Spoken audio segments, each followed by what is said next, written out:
Hello everyone. आज का हमारा टॉपिक रहने वाला है अकाउंटेबिलिटी एंड कंट्रोल। इस टॉपिक को लेकर आपकी तरफ से बहुत सारी रिक्वेस्ट आ रही थी, तो चलिए शुरुआत करते हैं आज के टॉपिक की। Let's start with understanding the meaning of accountability, जिसे हिंदी में जवाबदेही कहा जाता है। देखिए, डेमोक्रेसी में गवर्नमेंट्स ना ही सिर्फ जनता के द्वारा बनाई जाती हैं, बल्कि वो लोगों के प्रति अकाउंटेबल या जवाबदेह भी होती हैं। इसी प्रकार जो गवर्नमेंट सर्वेंट्स होते हैं या एडमिनिस्ट्रेटर्स होते हैं, वो भी पब्लिक इंटरेस्ट में कार्य करते हैं, तो उनकी भी लोगों के प्रति एक अकाउंटेबिलिटी बनती है। और वैसे भी इन रियलिटी गवर्नमेंट की जो पॉलिसीज होती हैं या जो उसके प्रोग्राम्स होते हैं, उनको इम्प्लीमेंट तो ये पब्लिक सर्वेंट्स ही करते हैं। तो ये एडमिनिस्ट्रेटर्स की एक रिस्पॉन्सिबिलिटी है कि वो गवर्नमेंट के प्लान्स एंड प्रोग्राम्स को प्रॉपरली इम्प्लीमेंट करें और जनता के प्रति अकाउंटेबल बने। अकाउंटेबल वर्ड को सबसे पहले यूज किया गया था 1583 में, और सिंपलेस्ट वे में इसका मीनिंग होता है आंसरेबिलिटी फॉर वंस एक्शन और बिहेवियर। अपने एक्शन या बिहेवियर के प्रति आंसरेबल या जवाबदेह होना, ये होता है accountability. It means that the administration has to be accountable for the exercise of authority which it possesses. Public administration के पर्सपेक्टिव में अगर हम बात करें तो अकाउंटेबिलिटी का मतलब होता है कि जिस भी प्रकार से एडमिनिस्ट्रेशन अपनी अथॉरिटी को एक्सरसाइज करती है, उसके लिए एडमिनिस्ट्रेशन को अकाउंटेबल या जवाबदेह होना चाहिए। अकाउंटेबिलिटी में वो सारे एक्शंस या प्रोसेस जिन्हें प्रक्रियाएं बोलते हैं, ऐसे सभी एक्शंस और प्रोसेस आती हैं जिनके थ्रू एडमिनिस्ट्रेटर्स या एडमिनिस्ट्रेशन अपने एक्शंस के लिए अकाउंटेबल या आंसरेबल होते हैं। तो हम कह सकते हैं कि पब्लिक एडमिनिस्ट्रेशन में अकाउंटेबिलिटी का मतलब क्या होता है कि गवर्नमेंट ऑफिशियल्स और ऑर्गेनाइजेशंस अपने द्वारा लिए गए एक्शंस और डिसीजंस के लिए आंसरेबल है। ऐसा नहीं है कि वो कुछ भी कर ले और उनकी कोई जवाबदेही नहीं बनेगी। No, they have to be answerable. और इसकी वजह से अथॉरिटी का जो मिसयूज है उसको प्रिवेंट किया जा सकता है। और पब्लिक एडमिनिस्ट्रेशन में अकाउंटेबिलिटी नेसेसरी भी बन जाती है। क्यों? क्योंकि नेचर ऑफ द जॉब इस प्रकार का है। पब्लिक ऑफिशियल्स के पास पावर होती है और इसीलिए चांस बना रहता है कि वो इस पावर का दुरुपयोग कर सकते हैं, उसका मिसयूज कर सकते हैं। तो ऐसे में अकाउंटेबिलिटी का जो कॉन्सेप्ट है वो बहुत इंपॉर्टेंट हो जाता है। साथ ही साथ पब्लिक एडमिनिस्ट्रेशन के पर्सपेक्टिव में अकाउंटेबिलिटी का जो कॉन्सेप्ट है उसमें दो एस्पेक्ट्स आते हैं। पहला है आंसरेबिलिटी, जो हम ऑलरेडी डिस्कस कर चुके हैं, विच मीन्स कि पब्लिक ऑफिशियल्स आंसरेबल हैं अपने एक्शंस के लिए। और दूसरा एस्पेक्ट जो ये कैरी करती है that is enforcement, which means कि अगर कोई पब्लिक ऑफिशियल अपनी पावर का मिसयूज करता है और रूल्स एंड रेगुलेशंस को वॉयलेट करता है, तो उस पर सैंक्शंस लगाने चाहिए और उन सैंक्शंस को प्रॉपर्ली इम्पोज करना चाहिए। सैंक्शंस को हिंदी में कहते हैं प्रतिबंध। सो अकाउंटेबिलिटी का पर्पस क्या होता है? जैसा कि मैं पहले भी बता चुकी हूं कि इसके थ्रू कोशिश की जाती है कि ब्यूरोक्रेट्स अपनी पावर का मिसयूज ना करें, प्रॉपर रूल्स एंड रेगुलेशंस को फॉलो करें, अपनी ड्यूटी को फुलफिल करें। सो मिसयूज ऑफ पावर को प्रिवेंट करना is the most important purpose of accountability. Secondly, ये इंश्योर करता है कि public officials proper rules and regulations के अकॉर्डिंग परफॉर्म करें, जो सेट स्टैंडर्ड्स हैं उनको फॉलो करें और एक क्वालिटी मेंटेन रखें, क्योंकि उनको अपने एक्शंस के प्रति जवाबदेह होना है। So they can't take a risk. तो अकाउंटेबिलिटी का जो कॉन्सेप्ट है वो एश्योर करता है कि public officials proper set standards के अकॉर्डिंग परफॉर्म करेंगे। Also it helps towards the continuous improvement in governance. इससे गवर्नेंस में भी इंप्रूवमेंट आती है, साथ ही साथ पब्लिक मैनेजमेंट में भी इंप्रूवमेंट आती है, क्योंकि ऑफिशियल्स डेडिकेटेड होकर कार्य करते हैं। उनको पता होता है कि अगर उन्होंने कोई स्कीम या कोई सर्विस टाइम पे प्रोवाइड नहीं की तो उनके अगेंस्ट कोई एक्शन लिया जा सकता है, and they have to be answerable for their actions.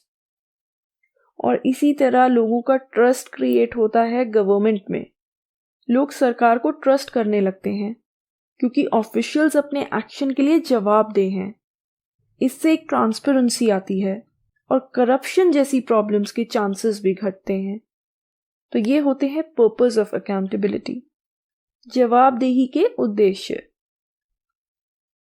अब समझ लेते हैं दूसरे एस्पेक्ट को, जो कि है कंट्रोल, जिसे हिंदी में कहा जाता है नियंत्रण। अकाउंटेबिलिटी और कंट्रोल एक दूसरे से रिलेटेड हैं, क्योंकि एडमिनिस्ट्रेशन में अकाउंटेबिलिटी को इन्फोर्स कैसे किया जाता है? Through different types of control. नियंत्रण के अलग अलग तरीके होते हैं जिन्हें हम आगे समझेंगे, और इन्हीं टाइप्स ऑफ कंट्रोल के थ्रू अकाउंटेबिलिटी का जो कॉन्सेप्ट है उसको इन्फोर्स किया जाता है। This is how these two concepts are related with each other. तो कंट्रोल में आते हैं ऐसे मैकेनिज्म्स या प्रक्रियाएं जो एडमिनिस्ट्रेशन को कंट्रोल में रखती हैं, उन्हें अंडर चेक रखती हैं, सो दैट वो अपनी पावर का मिसयूज ना कर सकें। They work according to the rules and regulations. ऐसे कई इंस्टीट्यूशंस हैं जो एडमिनिस्ट्रेटर्स या पब्लिक सर्वेंट्स पर कंट्रोल एक्सरसाइज करते हैं, उनका नियंत्रण करते हैं, और इन्हीं इंस्टीट्यूशंस और ऑर्गन्स के प्रति एडमिनिस्ट्रेटर्स जवाबदेह या अकाउंटेबल होते हैं। कंट्रोल का पर्पस भी यही है, मेक श्योर करना कि पब्लिक सर्वेंट्स अपनी पावर का दुरुपयोग ना करें, मिसयूज ना करें, और लॉ के अकॉर्डिंग ही अपनी पावर्स को एक्सरसाइज करें। तो ये तो था अकाउंटेबिलिटी एंड कंट्रोल का मीनिंग। एडमिनिस्ट्रेशन के पर्सपेक्टिव में कंट्रोल में आते हैं ऐसे तरीके या प्रक्रियाएं जिनके द्वारा एडमिनिस्ट्रेशन को चेक में रखा जाता है। तो अकाउंटेबिलिटी एंड कंट्रोल के रिलेशन को समझते हैं। जैसा कि मैंने आपको बताया कि दोनों ही एक दूसरे से रिलेटेड हैं, साथ साथ चलते हैं। तो क्या कोई इसमें डिफरेंस भी है? देखिए, डिफरेंस इसमें यह है कि अकाउंटेबिलिटी कब होती है? Accountability happens after a job is complete. जब एक टास्क या एक जॉब कंप्लीट हो जाती है, उसके बाद जवाबदेही बनती है। जब कार्य चल रहा होता है उस समय जवाबदेही नहीं चलती है, क्योंकि आंसरेबल तो आप तभी बनेंगे ना जब सारा काम कंप्लीट हो गया है। जब काम चल ही रहा है तब आप कैसे अकाउंटेबल हो सकते हो? लेकिन कंट्रोल जो है वो कार्य के साथ साथ चलता है। जैसे जैसे कार्य चल रहा है कंट्रोल भी परफॉर्म किया जाता है। कंट्रोल ही तो इंश्योर करता है कि जो कार्य किया जा रहा है वो प्रॉपर रूल्स एंड रेगुलेशंस के अकॉर्डिंग हो, किसी भी प्रकार से पावर का मिसयूज ना किया जाए। और ये तो हमने समझ ही लिया है कि अकाउंटेबिलिटी को इन्फोर्स कैसे किया जाता है एडमिनिस्ट्रेशन में, that is by the means of control. नियंत्रण के जो डिफरेंट माध्यम हैं उनके द्वारा पब्लिक ऑफिशियल्स की अकाउंटेबिलिटी बनती है। तो ये था relation between accountability and control. अब समझ लेते हैं टाइप्स ऑफ अकाउंटेबिलिटी। जवाबदेही भी काफी प्रकार की होती है।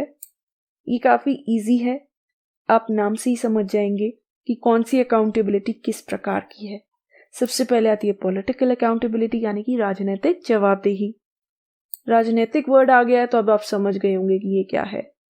It is the accountability of the executive towards the parliament और द लेजिस्लेचर। तो कार्यपालिका की विधान पालिका या लेजिस्लेचर के प्रति जो जवाबदेही है उसे कहते हैं political accountability. Parliamentary form of government में क्या होता है कि जो एग्जीक्यूटिव होता है या कार्यपालिका होती है वो लेजिस्लेचर के प्रति जवाबदेह या अकाउंटेबल होती है। और इसी प्रकार जो ब्यूरोक्रेट्स हैं या पब्लिक सर्वेंट्स हैं वो किसके प्रति जवाबदेह होते हैं? वो होते हैं जवाबदेह टुवर्ड्स द पॉलिटिकल एग्जीक्यूटिव। तो पब्लिक सर्वेंट्स आंसरेबल होते हैं एग्जीक्यूटिव को, और एग्जीक्यूटिव किसको अकाउंटेबल होता है? एग्जीक्यूटिव आंसरेबल होता है लेजिस्लेचर को, क्योंकि ब्यूरोक्रेट्स ही तो हैं जो एग्जीक्यूटिव के प्लान्स एंड पॉलिसीज को in reality, in practicality implement करते हैं। फिर आती है मिनिस्टीरियल अकाउंटेबिलिटी। मिनिस्टीरियल में क्या आ जाएगा? मिनिस्टर आ जाएगा। मिनिस्टर की जवाबदेही किसके प्रति होती है? मिनिस्टर आंसरेबल होता है टू द पार्लियामेंट। देखिए, डिफरेंट मिनिस्टर्स होते हैं, हर मिनिस्टर के अंडर एक मिनिस्ट्री होती है, उसका चार्ज उसके पास होता है। तो कुछ भी अगर मिनिस्ट्री में गलत होता है तो इसके लिए अकाउंटेबल कौन होगा, आंसरेबल कौन होगा? ऑब्वियसली वो होगा द मिनिस्टर। ये होती है मिनिस्ट्रियल अकाउंटेबिलिटी। फिर आती है फाइनेंशियल अकाउंटेबिलिटी। ये आप नाम से ही समझ गए होंगे। ये अकाउंटेबिलिटी किसके बिहाफ पर होती है? जो लोग टैक्सेस पे करते हैं। एडमिनिस्ट्रेटर्स की फाइनेंशियल अकाउंटेबिलिटी भी होती है और इसमें बजट एक बहुत इंपॉर्टेंट रोल प्ले करता है। आपको पता है कि बजट के थ्रू ही डिफरेंट मिनिस्ट्रीज को या डिपार्टमेंट्स को रिसोर्सेज अलॉट की जाती हैं और जिस मिनिस्ट्री को जितना पैसा मिलता है उसको उसी में काम चलाना होता है, उससे 1 रुपया ज्यादा वो खर्च नहीं कर सकता है। ये होती है फाइनेंशियल अकाउंटेबिलिटी, क्योंकि ये पैसा कहाँ से आ रहा है? ये पैसा तो जनता से आ रहा है जो टैक्सेस पे कर रहे हैं। उनका पैसा ऐसे ही थोड़ी ना कहीं लगा देना है। और यही फाइनेंशियल कंट्रोल इंश्योर करता है लेजिस्लेचर। लेजिस्लेचर जो होता है वो लोगों को जो रिप्रेजेंट करता है और यही ऐसा ऑर्गन है जो बजट को अप्रूव करता है। इनके अप्रूवल के बिना कोई भी डिपार्टमेंट 1 रुपया एक्स्ट्रा नहीं खर्च कर सकता है। ये होती है फाइनेंशियल अकाउंटेबिलिटी। उसके बाद आती है जुडिशियल अकाउंटेबिलिटी, जिसको जुडिशियल रेमेडीज भी कहा जाता है। डिफरेंट जो जुडिशियल प्रक्रियाएं एग्जिस्ट करती हैं उनके प्रति भी एडमिनिस्ट्रेशन की अकाउंटेबिलिटी है। आज के समय में जुडिशरी के पास ये पावर होती है कि वो एडमिनिस्ट्रेशन द्वारा लिए गए एक्शन का जुडिशियल रिव्यू करें, ये देखने के लिए कि क्या वो एक्शन सही था या नहीं था। तो जुडिशरी के प्रति भी एडमिनिस्ट्रेटर्स की अकाउंटेबिलिटी होती है। अगर कोई कोर्ट चला जाता है एडमिनिस्ट्रेटिव एक्शन के अगेंस्ट, तो वहां पर एडमिनिस्ट्रेशन की जवाबदेही बन जाएगी। उसको कोर्ट में जाके अपने एक्शंस को जस्टिफाई करना पड़ेगा, आंसर करना पड़ेगा जुडिशरी को। ये होती है जुडिशियल अकाउंटेबिलिटी। फिर आती है प्रोफेशनल अकाउंटेबिलिटी। देखिए, आज के ज़माने में बहुत से ऐसे प्रोफेशनल्स हैं जिनकी गवर्नमेंट सहायता लेती हैं, एडवाइस लेती हैं उनसे। जैसे कि कोई एजुकेशन पॉलिसी बनाते वक्त अकेडमिशियंस की हेल्प ली जा सकती है, या गवर्नमेंट मेडिकल पॉलिसी बनाते समय डॉक्टर्स की हेल्प ले सकती है, उनसे एडवाइस ले सकती है। तो ऐसे प्रोफेशनल्स की भी ये अकाउंटेबिलिटी है कि वो जो एडवाइस दे रहे हैं वो पब्लिक इंटरेस्ट में हो। ऐसा नहीं होना चाहिए कि अपने ग्रीड की वजह से वो एक ऐसी एडवाइस दें जो कि पब्लिक इंटरेस्ट में ना हो। सो लाइक अगर आप इमेजिन कीजिए कि वैक्सीनेशन से रिलेटेड कोई पॉलिसी बनाई जा रही है, सरकार डॉक्टर्स से हेल्प ले रही है और डॉक्टर्स को लगता है कि वैक्सीनेशन सेफ नहीं है, जनता की हेल्थ को इससे खतरा हो सकता है, तो उन्हें ये जो ऑनेस्ट एडवाइस है ये गवर्नमेंट को देनी चाहिए। ऐसा नहीं होना चाहिए कि अपनी जॉब जाने के डर से वो कुछ बोले ही ना। उसके बाद लास्टली आती है ऑर्गेनाइजेशनल अकाउंटेबिलिटी। ऑर्गेनाइजेशन के विद इन जो अकाउंटेबिलिटी एग्जिस्ट करती है उसको ऑर्गेनाइजेशनल अकाउंटेबिलिटी कहते हैं। हर ऑफिशियल का एक सुपीरियर होता है और इसी प्रकार एक हिरार्की क्रिएट होती है। एक ऑर्गेनाइजेशन में कार्य करने वाला ऑफिशियल अपने सुपरवाइजर के प्रति, जो कि उनसे सीनियर है, उनको आंसरेबल होता है अपने एक्शंस के लिए। ये होती है ऑर्गेनाइजेशनल अकाउंटेबिलिटी। तो ये थी types of accountability. So now comes कि एडमिनिस्ट्रेशन पर कंट्रोल कैसे एस्टैब्लिश किया जाता है। कंट्रोल एस्टैब्लिश करने के 2 तरीके हैं। पहला है इंटरनल कंट्रोल और दूसरा है एक्सटर्नल कंट्रोल। इंटरनल कंट्रोल होता है ऐसा कंट्रोल जो from within the organisation exercise किया जाता है और मेनली इसके 5 तरीके या मेथड्स हैं। पहला है बजटरी कंट्रोल, फिर है पर्सनल मैनेजमेंट कंट्रोल, फिर O&M सिस्टम, फिर administrative ethics and professional and leadership. So सबसे पहला इंटरनल कंट्रोल है बजटरी कंट्रोल। इसके थ्रू रिसोर्सेज को डिस्ट्रीब्यूट किया जाता है। जो एडमिनिस्ट्रेशन की डिफरेंट ब्रांचेस होती हैं उनमें हर एडमिनिस्ट्रेटिव डिपार्टमेंट को एक सर्टेन अमाउंट ऑफ फंड दिया जाता है और उसी फंड में उन्हें परफॉर्म करना होता है। तो बजट क्या होता है? It is a complete policy statement of all the activities and programmes. Budget एक ऐसी पॉलिसी स्टेटमेंट होती है जिसमें एक सरकार जितनी भी एक्टिविटीज और प्रोग्राम्स एक साल में करने वाली है, उन सब एक्टिविटीज और प्रोग्राम्स के बारे में इस पॉलिसी स्टेटमेंट में मेंशन होता है और इसके साथ ही साथ कितना खर्च आने वाला है, कितना एक्सपेंडिचर आने वाला है, उसका एस्टिमेट और कैसे उस एक्सपेंडिचर को मीट किया जाएगा, इसके बारे में भी इसमें बताया होता है। और इसको पास कौन करता है? इसको पास करता है लेजिस्लेचर। और फंड्स को सैंक्शन किसके द्वारा किया जाता है? फिनेंस मिनिस्ट्री द्वारा। फिर आता है पर्सनल मैनेजमेंट कंट्रोल। एडमिनिस्ट्रेशन में हर ऑफिशियल का एक रैंक होता है, उसका एक ग्रेड होता है, एक पर्टिकुलर सैलरी होती है।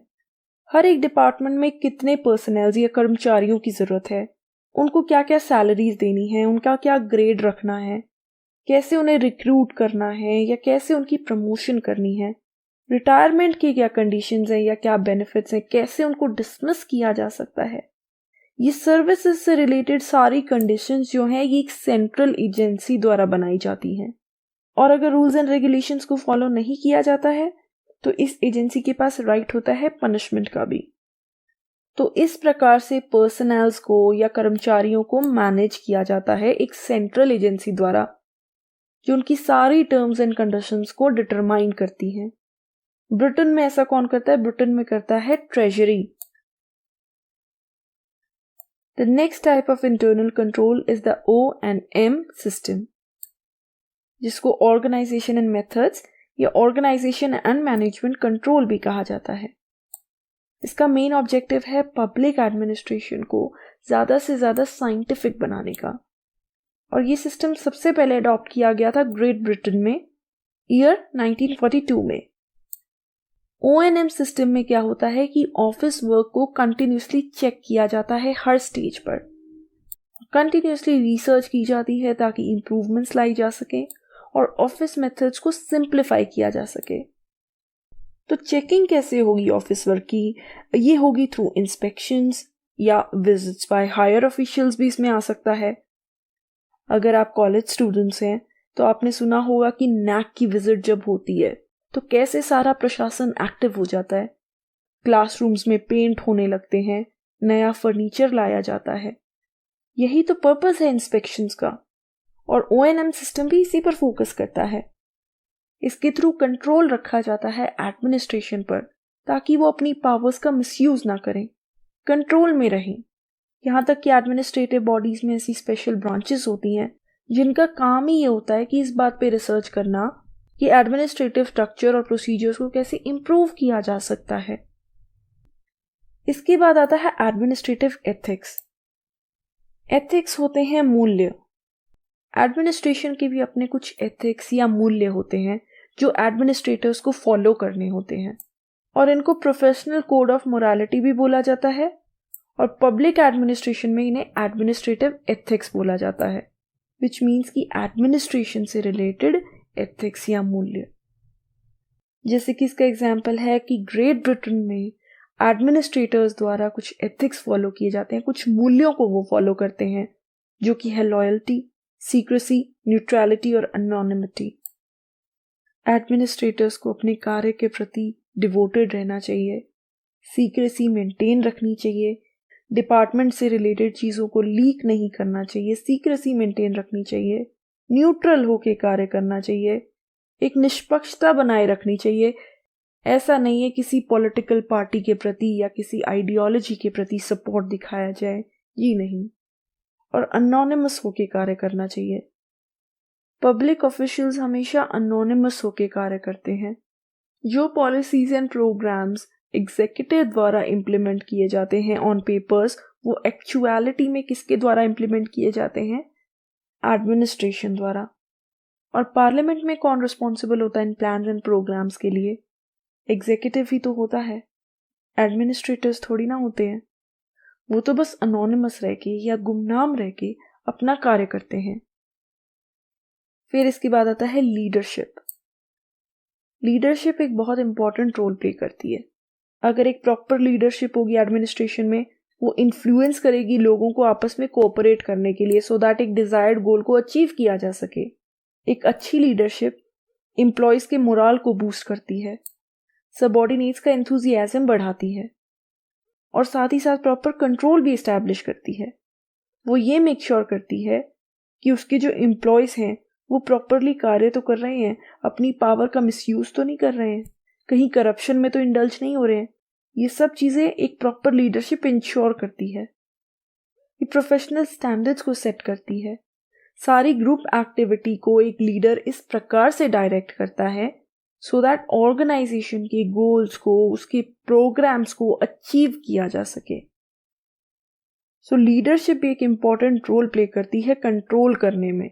ये एम्प्लॉयज पर एक कंट्रोल एस्टैब्लिश करके रखती है so that they follow the proper rules and procedure. तो ये तो थे इंटरनल कंट्रोल। अब आता है एक्सटर्नल कंट्रोल। एक्सटर्नल कंट्रोल के मेनली 4 तरीके हैं: legislative control, executive control, judicial control and control of the citizens. हम अपनी आने वाली वीडियोस में समझने वाले हैं।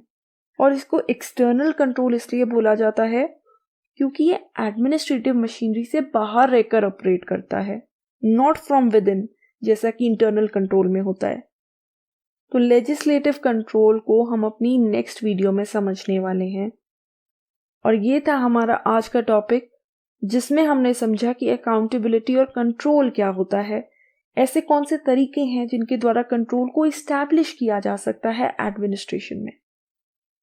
इंटरनल कंट्रोल हमने समझ लिया है, जिसमें आता है budgetary control, personal management control, ONM system, administrative ethics and leadership. So I hope अब आपको क्लियर हो गया होगा कि अकाउंटेबिलिटी और कंट्रोल क्या होते हैं। तो आज की वीडियो में इतना ही। अगर आपको मेरी वीडियो पसंद आई हो तो प्लीज़ इसे लाइक कीजिएगा, अपने दोस्तों और फैमिली रिलेटिव से शेयर कीजिएगा और मेरे चैनल को सब्सक्राइब कीजिएगा। Thank you so much. आपका दिन शुभ हो।